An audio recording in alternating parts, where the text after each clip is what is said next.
When I try to convince my girl, I will say, மனசொடைஞ்சு போகாத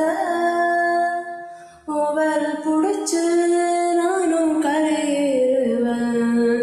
என் சுகமே என் முகமே எங்கேயோ தொலைஞ்சவனே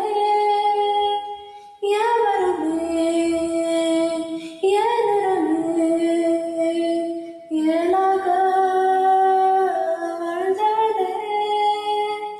அடடடடா அவ தெரிவா உயிருரிவா மெது மெதுவாய் விரி விரிவாய் விரியறிவாய் எனக்கானவளே நீதான் கிட்ட வரியா தெரிஞ்சா செஞ்ச மன்னிப்பே கிடையாதா உடனே என்